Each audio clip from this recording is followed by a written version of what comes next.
Que Dios los bendiga, mis hermanos. Estamos aquí un día más para poder hablar del consejo de la palabra del Señor. Y vamos a hablar un poco, yo quiero hablar acerca del sufrimiento del cristiano. Todo cristiano, de una u otra manera, pasa cierto sufrimiento. El sufrimiento es prácticamente parte de la vida. Yo sé que en la parte secular, igual, o sea, todas las personas sufren o sufrimos de una u otra manera. Salomón dijo en los Proverbios que la vida es aflicción de espíritu.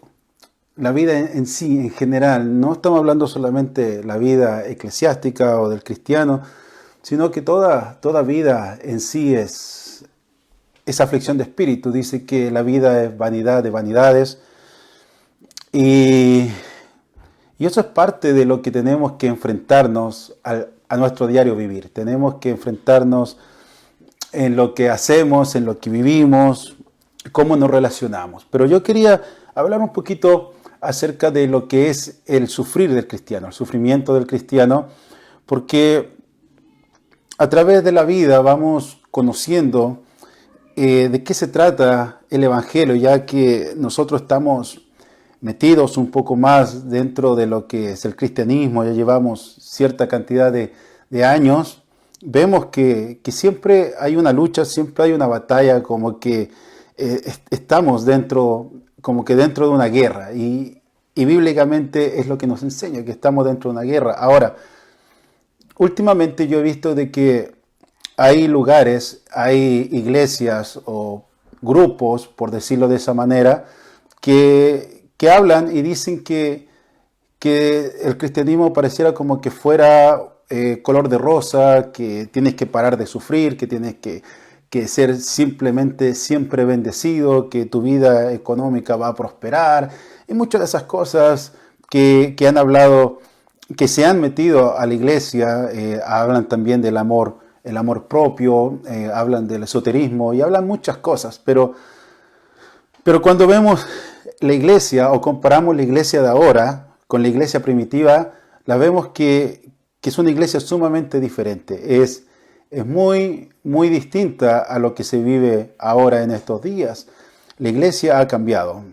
Ahora, esto iba a suceder, sí, estaba profetizado en Apocalipsis, en el capítulo 1, el capítulo 2, el capítulo 3 habla de la historia o el proceso profético que iba a pasar la iglesia. Entonces, para esto nosotros no es nuevo, pero sí tenemos que entender de que en el cristianismo vamos a tener una lucha, vamos a sufrir de cierta manera. ¿Por qué? ¿Por qué esta lucha? ¿Por qué tenemos que sufrir? Uno dice, bueno, pues yo quise ser cristiano para no sufrir. Mire, déjame decirte que siendo cristiano o no cristiano, en la vida se sufre. La vida tiene altos y bajos, y para muchos tienen más bajos que altos. Es una realidad. Entonces, cuando llegamos aquí al Evangelio, entonces nos damos cuenta de la verdad de la vida. ¿Qué se trata la vida? ¿Qué es la vida? ¿Para qué fuimos creados? ¿Cuál es el propósito de nuestra vida? ¿Cuál es el propósito de nuestra existencia? Entonces empezamos a caminar en este rumbo, nos metimos al cristianismo y nos encontramos con una verdad. Y es verdad que siempre vamos a estar ahí chocando. Ahora, hay una de las cosas que tenemos que tener en cuenta, que el Señor lo dijo. El Señor nunca dijo que no íbamos a tener pruebas, no íbamos a tener lucha. Jesucristo nunca lo dijo. Y a mí me gustaría leer una parte de la palabra que está en San Juan, en el capítulo 15, versículos 18 al 21. Fíjense lo que dice, y estas son palabras de Jesucristo antes de que Él ascendiera. Y dice, si el mundo os aborrece, sabed que a mí me ha aborrecido antes que a vosotros. Si fueres del mundo, el mundo amaría lo suyo, pero porque no sois del mundo, antes yo os elegí del mundo, por eso el mundo os aborrece. Acordaos de la palabra que yo os he dicho, el siervo no es mayor que su señor. Si a mí me han perseguido, también a vosotros os perseguirán. Si han guardado mi palabra, también guardarán la vuestra. Mas todo esto os harán por causa de mi nombre, porque no conocen al que me ha enviado. Capítulo 16 del mismo libro de Juan, versículo 1 al 4 dice, estas cosas os he hablado para que no tengáis tropiezo. Os expulsarán de las sinagogas, y aún viene la hora cuando cualquiera que os mate pensará que rinde servicio a Dios. Y harán esto porque no conocen al Padre ni a mí. Mas os he dicho estas cosas para que cuando llegue la hora os acordéis de que yo ya os lo había dicho. Entonces, aquí podemos ver que Jesucristo lo está diciendo, de que van a pasar persecuciones, los van a perseguir, el mundo los va a aborrecer. Ahora, nosotros que estamos aquí en la parte occidente del mundo, tenemos un tipo de persecución, y esta persecución es más emocional que física. En el oriente, lamentablemente, nuestros hermanos que están allá, ellos sí padecen de una persecución física, una persecución en cuanto los meten a las cárceles por predicar la palabra, algunos en la parte donde están los árabes, ahí los matan por creer en otra religión, por ser cristiano, y por las políticas que hay allá, entonces no tienen la libertad de poder hablar el evangelio o creer realmente, o sea, creer en Jesucristo, porque si no a ellos los matan. Nosotros de este lado de acá no tenemos ese problema, pero sí acá tenemos un problema en la cual que a nosotros por ser diferente o por pensar diferente, el mundo nos aborrece, pero de una parte emocional. Aquí yo me doy cuenta que mucha gente acepta las cosas que dicen afuera, las cosas que se hacen afuera, para no sentir un rechazo. Para no sentir ya un rechazo de la familia, un rechazo de los amigos, un rechazo de la sociedad o un rechazo en el trabajo. Entonces como que se adornan con cosas que este mundo está aceptando, y hay muchos cristianos que ya la están aceptando, hay muchas iglesias que ya lo están aceptando en sus iglesias, dentro de su congregación. ¿Para qué? Para no sentir ese rechazo. Y hay muchos que dicen, bueno, que yo lo hago para alcanzar más almas, pero no es la manera. El Señor nos enseña y nos dice que este rechazo lo vamos a tener, sí o sí. El Señor está diciendo, y esto yo se los digo, dijo, para que no piensen que va a ser diferente. O sea, yo ya se los he dicho, yo ya se lo advertí que esto va a suceder. Ahora, ¿cuál es el problema? El problema es que nosotros, el mismo Jesucristo habla y dice ahí en Juan que ya nosotros no pertenecemos a este mundo, pertenecemos al reino de Dios. Y Él dijo, y mi reino no es de este mundo. ¿Por qué no es de este mundo? Porque este mundo está en las manos del enemigo, está en las manos de Satanás. Todo lo que se ve está en las manos de Satanás. Cuando aceptamos a Jesucristo, aceptamos el reino de Dios. Aceptamos el evangelio del reino de Dios. Eso es lo que nosotros aceptamos. ¿Y qué es lo que tenemos que hacer? Empezar a abandonar las cosas de este mundo. ¿Por qué? Porque todas estas cosas del mundo están contaminadas. Por eso nunca se te va a ofrecer en la Biblia cosas de este mundo como si fueran un gran beneficio. En ninguna manera. El Señor sabe que tenemos que trabajar. Él dijo, ustedes están en este mundo, pero no son de este mundo, así como yo.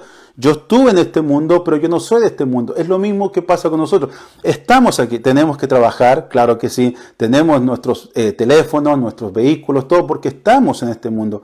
Pero al no pertenecer, entonces ya no deseamos las cosas de este mundo, sino las cosas que tenemos simplemente es para qué, para que nos podamos sustentar. Incluso Él dijo, busquen primero las cosas de Dios y su justicia, y las cosas que ustedes necesitan, las añadiduras van a venir. Porque el Señor, si los padres de aquí saben dar buenas dádivas a sus hijos, ¿cuánto más nuestro Padre que está en los cielos sabrá dar buenas dádivas también? Nunca nos va a faltar. Dice, si aquí los pájaros, ¿cierto? Las aves no le trabajan un día a nadie, pero de todas maneras Dios las alimenta. Si las flores acá se visten de majestuosidad, no tienen que comprar nada porque Dios las viste. Así también el Señor va a hacer con nosotros. Va a suplir nuestra necesidad. Pero lo que tenemos que nosotros hacer es abandonar este mundo. Tenemos que dejar este mundo. Tenemos que dejar ambicionar las cosas de este mundo. Ser diferentes. La iglesia no puede ser igual al mundo. No se puede. ¿Por qué? Porque Santiago dice que la amistad con el mundo es enemistad con Dios. Así es sencillo. La amistad del mundo es enemistad de Dios. ¿Por qué? No porque Dios odia al mundo, no, porque en las manos de Satanás está este mundo. Él es el que está dirigiendo todas las cosas aquí. Por eso el Señor dice que este mundo tiene que pasar. El cielo y la tierra, todo lo que existe tiene que pasar, pasará. Dice, y aquí todas las cosas van a ser nuevas. Vamos a tener tierra nueva, cielo nuevo. Vamos a estar con el Señor. ¿Dónde? En una nueva Jerusalén. Todo es nuevo, todo va a ser nuevo. Todo esto tiene que pasar porque todo esto está contaminado.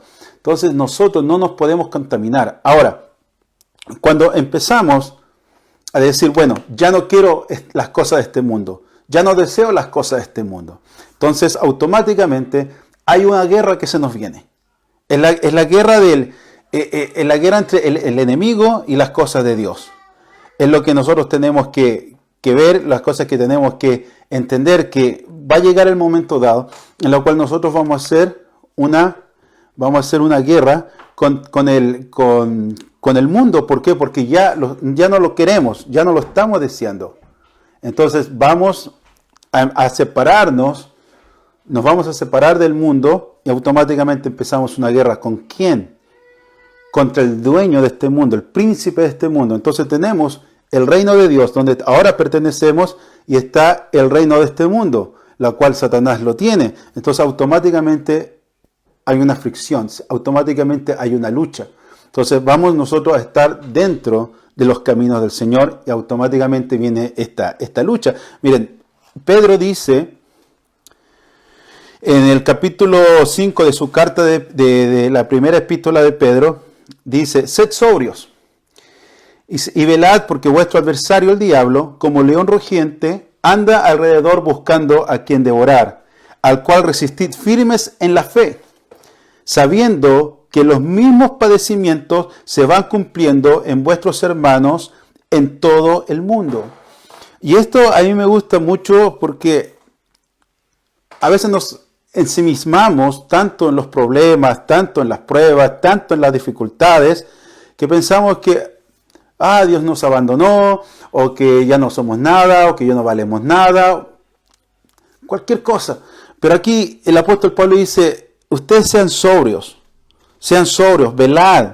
Dice, porque hay un diablo, hay un enemigo, y él anda buscando a quien derrotar, a quien devorar. Ahora, la palabra devorar, no sé si ustedes han visto, pero cuando ven unos programas de fauna, ven cómo los animales, ya sean los leones, generalmente los felinos salvajes, van a través de una presa, y ustedes ven cómo lo devoran. Ellos entierran las garras, los dientes, se van con una fiereza hacia su presa, exactamente lo mismo que está diciendo aquí el apóstol Pedro. Dice, hay una fiera ahí, que es el diablo, y él viene a devorar. O sea, él no viene a hacerte cariño, no viene a mimarte, no, él viene a devorar. Dice, y en la cual resistid firmes en la fe.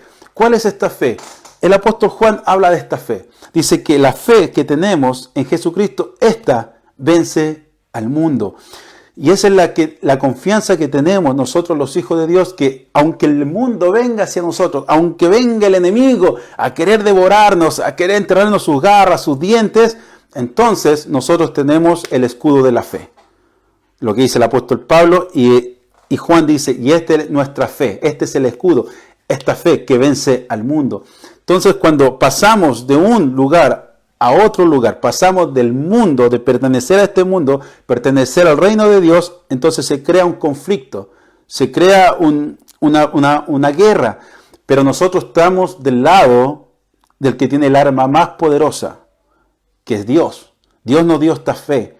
Dice que Jesucristo es el autor y consumador de esta fe. Y esta arma, que es la fe, vence todo. Pero escúchenme, todo lo que el mundo, todo lo que el enemigo, el príncipe de este mundo quiere traernos, quiere mandarnos, entonces tenemos esta fe. Y esta fe vence al mundo.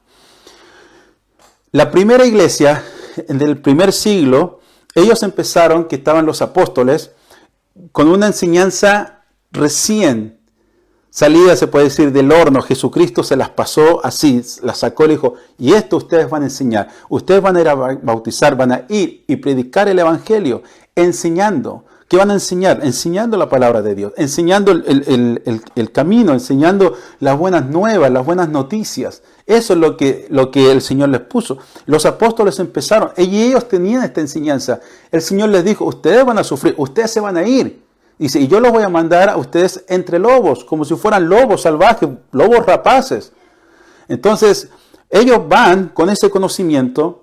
Y cuando van con ese conocimiento, entonces ellos también predican, no solamente de que viene un reino nuevo, viene un reino milenial, un reino celestial, que el Señor va a venir en las nubes, sino que también hablan acerca del sufrimiento del cristiano, lo que todo cristiano tiene que padecer por seguir a Jesucristo, porque ya el mundo se nos viene encima. Entonces ellos predican eso y tienen la enseñanza. Y después cuando muere Juan, alrededor del año 100, más o menos, muere Juan, la iglesia sigue siendo perseguida. Ustedes saben que estaba el Imperio Romano en ese momento, y todo empezó desde la persecución prácticamente desde Nerón, y empezó cada César que estaba, o por decirle, cada rey o cada gobernante que estaba en el Imperio Romano, ellos se iban en contra del cristianismo. ¿Por qué? Por muchas razones, pero una de las razones es que ellos venían con una, se puede decir, con una creencia que sacaron de Egipto, que venía después Babilonia, Egipto, Grecia, llegó a los romanos, que toda esa parte de los dioses. Entonces decían que los emperadores, así como los faraones en aquel tiempo, eran dioses. Entonces César también era Dios, y tenían que darle pleitesía, tenían que servir a César, y lo que César decía es lo que se hacía. Pero ellos decían, no, yo solamente sirvo a un Dios. Yo sirvo a Jesucristo, a nada más, a nadie más. Entonces eso como que no les gustaba. Entonces se iban en contra. Y lo que pasó fue que la iglesia del primer siglo y la iglesia del segundo siglo fueron pero muy perseguidas. Pero los torturaban, los mataban. Pero lo curioso es que en este tiempo la iglesia creció enormemente. Cualquiera puede decir, bueno, si los perseguimos, los matamos, ellos por miedo van a desistir y ya no van a hacer más, ya no van a predicar más. Pero ¿cuál es lo que pasó? ¿Cuál fue la sorpresa? Es que entre más los perseguía, la iglesia más crecía. La iglesia llegó a crecer en aquel tiempo en todo el mundo moderno, que llegó desde Asia, pasó desde Asia, África, y también estuvo predicándose en Europa. El evangelio creció. Y dijéramos, gracias a la persecución. No, gracias a la persecución. Pero es que todo es gracias al Espíritu Santo, que el Espíritu Santo le daba. Pero la iglesia nunca menguó. ¿Por qué? Porque ellos venían con esta enseñanza. Ellos sabían que una vez que tú te hacías cristiano, entonces automáticamente te iban a perseguir. Te iba a ir en contra de lo que ya estaba estipulado en este mundo. La regla de este mundo te vas a ir en contra. Entonces estaba esa persecución. Ahora, cuando estuvo esa persecución muy fuerte, la iglesia creció bastante. Hasta que llegó Constantino. Constantino en el año 313 dijo, bueno, tuve una visión y gracias a la cruz yo vencí a mi opositor, ahora yo soy el nuevo César, yo soy el comandante. Y dijo, ahora, ¿qué significa esta cruz? Esta cruz significa los cristianos. ¿Y qué es lo que hizo? Dijo, bueno, gracias a esta cruz, entonces que él hizo que la iglesia cristiana, que era perseguida, le empezó a dar cosas, favores del reino humano. Ahora, ¿dejar de perseguir a la iglesia es malo? Obvio que no. Nosotros no estamos en esa persecución y estamos bendecidos, nos sentimos bendecidos porque no estamos bajo esa persecución. No tenemos que estar escondiéndonos ni escondiendo a nuestra familia con el miedo de que nos vayan a pillar, a agarrar, no sé, cualquier cosa. No digo que la persecución es buena, pero lo que estoy diciendo yo es que cuando lamentablemente la iglesia la sacan de esa persecución, entonces ya le empiezan a dar favores, puestos, sueldos y tantas cosas. Cosas que en aquel entonces Constantino, como él adoraba también a otro ídolo, otra imagen, otras religiones, él puso al cristianismo en medio de todo eso y le dio exactamente los mismos favores. ¿Cuál fue el problema? El problema fue que después de unos años, entonces la iglesia tomó tanta fuerza, pero una fuerza más que nada política, no tanto espiritual, sino que una fuerza política.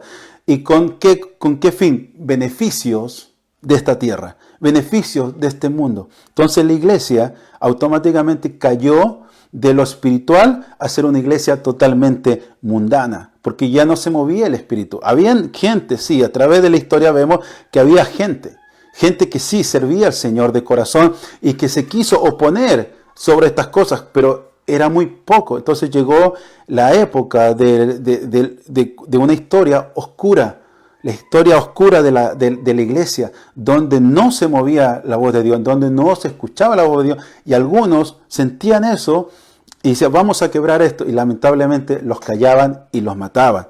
Entonces nadie tenía la fuerza de poder alegar, porque también la iglesia, la Biblia, agarraron todos los escritos y normalizaron en un idioma que solamente algunos podían entender e interpretar ese idioma.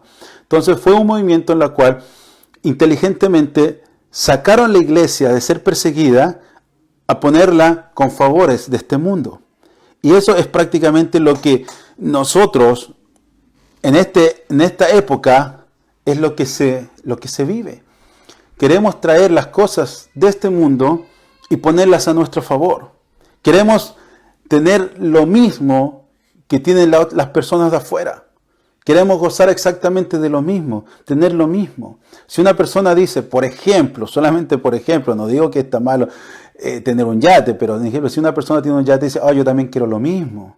Si esta persona tiene esto, yo también quiero lo mismo. Y si esto, yo también quiero gozar de lo mismo.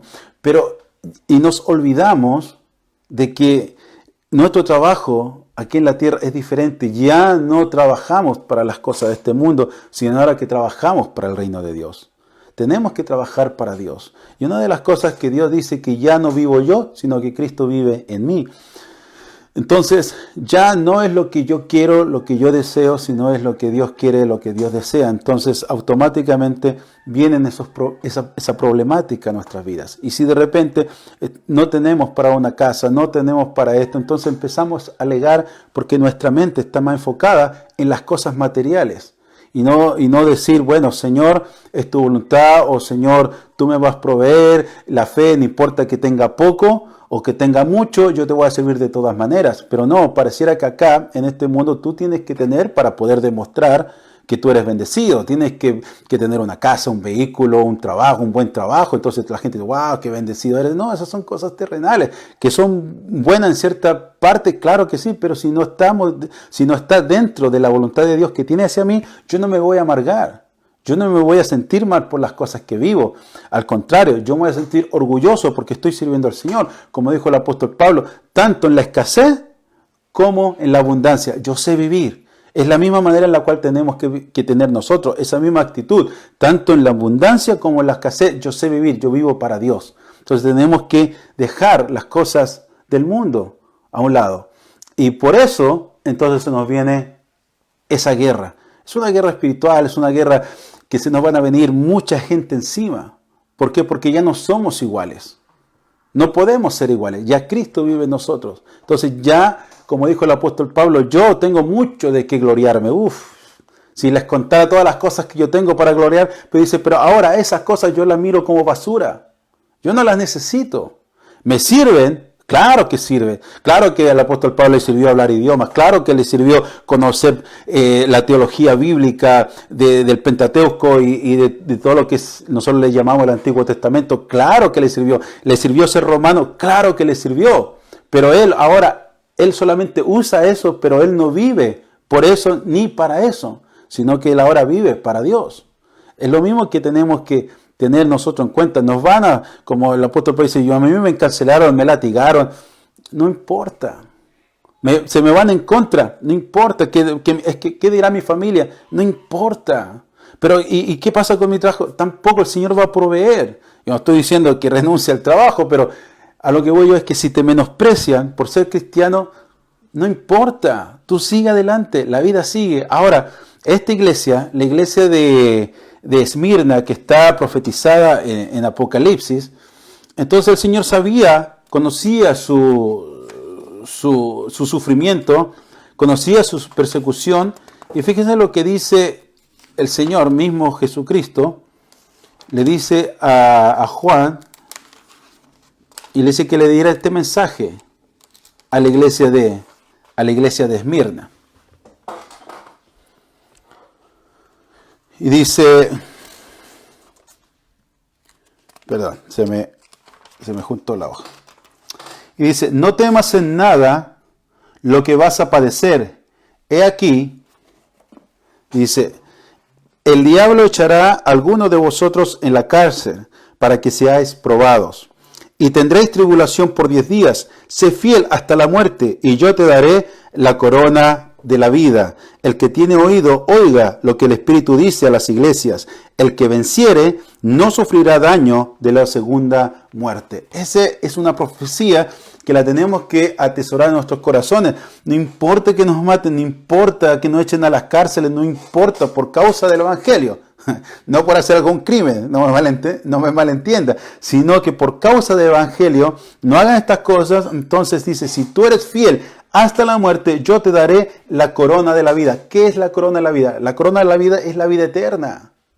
Al final de cuentas nosotros vamos a tener esa corona que el Señor nos va a dar, la vida eterna. Ese es el premio. No está aquí en este mundo. Nuestro premio, nuestro galardón no es de este mundo. Nuestro galardón está allá en los cielos. Entonces, vemos que Santiago dice que el que resiste la prueba, entonces recibirá también esta corona de vida. Entonces tenemos que resistir. ¿Se nos van a venir encima? Claro que sí. ¿Se nos van a echar? Claro que sí. Pero tú no te preocupes, porque nosotros tenemos algo poderoso. Una, que es el Espíritu Santo. Dice que entonces cuando venga sobre nosotros el Espíritu Santo, Él lo revestirá de poder. Tenemos un poder sobrenatural. Es un poder que está sobre todas las tinieblas. Es un poder que está sobre todas las cosas. ¿Van a venir dificultades, problemas? Claro que sí. Y el apóstol Pablo dijo, pero ¿quién me apartará del amor de Cristo? Nada me puede apartar del amor de Cristo. Todo lo que es el Señor vence a este mundo. Todo lo que es relacionado al Evangelio, todo lo que es relacionado al reino de Dios, todo eso vence a este mundo. Al final nosotros, ¿qué nos vamos a llevar? Absolutamente no, nada. Vamos a dejar todo aquí. Claro que nosotros podemos luchar para poder dejarle algo a nuestros hijos, una herencia, todo eso no está mal. Tener un negocio no está mal, pero no es lo primordial. No es lo más necesario. Lo que tenemos que hacer nosotros es entregarnos al Señor. Van a venir esas pruebas, va a venir el sufrimiento, pero tenemos que confiar porque Dios está con nosotros. Y yo lo que te digo, hermano, no importa lo que estés pasando, no importa lo que estés sufriendo, acércate al Señor, apégate al Señor. Y yo te puedo decir como el apóstol Pedro le dijo a la iglesia, le dijo, pero no te preocupes, yo sé que hay un devorador, yo sé que hay un enemigo que está haciendo la guerra, yo sé. Pero esto, lo que tú estás pasando, le está pasando a muchos. No eres el único y son muchos. ¿Por qué? Porque esta es la realidad de nuestras vidas. Esto es lo que se vive, esto es lo que es. Entonces, a mí me acuerdo que mi papá me decía, la vida es así y tú tienes que ponerle el pecho a las balas. Tú dices que la vida, dice que es como un toro y el toro hay que agarrarlo de los cuernos. Entonces la vida hay que agarrarla de los cuernos y hay que enfrentarla como es. Pero sabiendo que todo lo que nosotros podemos llegar a alcanzar, todo lo que nosotros tenemos es gracias a Dios. Y el Señor nos da la fuerza, el Señor nos da la fortaleza, Él es nuestro castillo. Si el Señor nos levanta, dice que si el justo 7 veces cae, las 7 veces vuelve a levantarse. Y te apuesto que se va a levantar con más poder, se va a levantar con una mente diferente, con un corazón renovado. Al final de cuentas, todo lo que sucede en este mundo pasa. Todo esto va a pasar.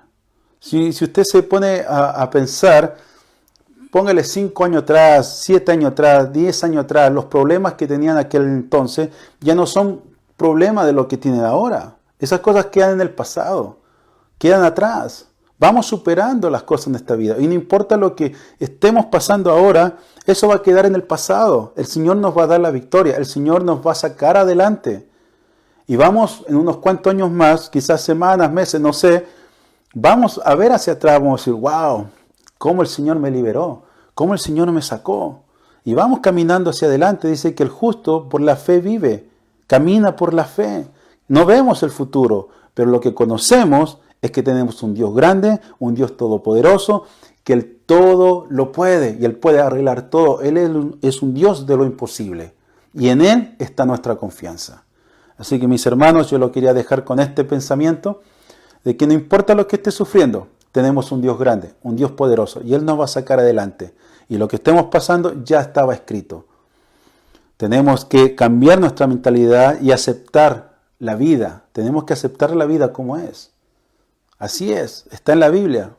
Lea la Biblia y ahí se va a dar cuenta. Lea Hechos, lea la vida de Pablo, vea a Timoteo, todos ellos sufrieron, el apóstol Juan, todos ellos para poder alcanzar lo que se le había prometido. Y nosotros tenemos promesa en el Señor y la vamos a alcanzar.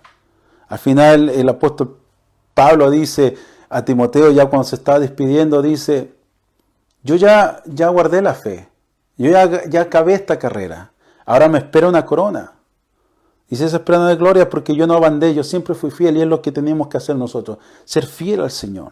No importa lo que venga, pues seamos fieles al Señor y al final vamos a alcanzar la corona de la vida, una corona de la justicia, la corona de la gloria. Bueno, hay varias coronas que la Biblia habla que vamos a alcanzar cuando estemos allá con el Señor. Así que Dios los bendiga, mis hermanos, y me gustaría hacer una oración para terminar esta reflexión y esta meditación. Así que si usted me puede acompañar, lo puede hacer. Así que vamos a orar. Padre Santo, tú todo lo sabes, tú conoces nuestra vida, conoces nuestro interior, conoces nuestros pensamientos. Tú eres un Dios omnisciente, tú lo sabes todo. Pero también, mi Dios, en ti encontramos esta sabiduría. Quizás algunos de nosotros estamos pasando por una prueba, por una dificultad. Pero tú nos enseñas que tenemos que primeramente obedecerte a ti, resistir al diablo y el diablo huirá de nosotros. Esa es una promesa, esto está escrito, que van a venir problemas, van a venir luchas, pero tú, Señor, vas a hacer huir al enemigo, mi Dios. Gracias, Señor, por darnos esta fe que vence al mundo, esta fe que sobrepasa todo conocimiento, mi Dios, de este mundo terrenal y esta fe, mi Dios, que está sobre todas las cosas creadas porque es algo que tú, mi Dios, lo has hecho para nosotros, para que tengamos esta vida eterna, porque por medio de esta fe, mi Dios, encontramos la vida eterna. Te damos las gracias porque, aunque a veces pasamos problemas, pero tú estás con nosotros. Podemos sentirte en nuestros corazones, podemos sentirte, Señor, que te mueves en nuestro hogar, mi Dios, que te mueves en nuestra vida y no das crecimiento. Tú nos enseñas que cada vez que pasamos por una prueba es que tú estás probando esta fe. Y cada vez que pasamos, mi Dios, a través de este fuego, a través de esta prueba, nuestra fe crece. Y nos hacemos más fuerte y cada vez más fuerte, mi Dios. Gracias, Señor, por habernos hecho tus hijos. Gracias por habernos traído, mi Dios, de las tinieblas a tu luz. Gracias, mi Dios, por adaptarnos y hacernos parte de tu reino. Gracias por tus misericordias. Porque para siempre son y se levantan cada mañana. Gracias, Señor, por tu vida. Gracias, mi Dios, por tu verdad y por tu compasión. Gracias, mi Dios. Amén y amén. Bueno, mis hermanos, que Dios los bendiga. Y mañana acuérdense que otra vez vamos a estar a las 7 de la tarde transmitiendo en vivo Ministerios Unidos. Mi nombre es Francisco Godoy, pastoreando el Ministerio Vida Fuerte, ubicado en Buren. Que Dios los bendiga. Un saludo, un abrazo y nos vemos a la próxima. Bendiciones, y saludo a todos los que nos sintonizan, que están sintonizados ahora y los que nos van a sintonizar después. Bendición a todos mis hermanos y un saludo fraternal.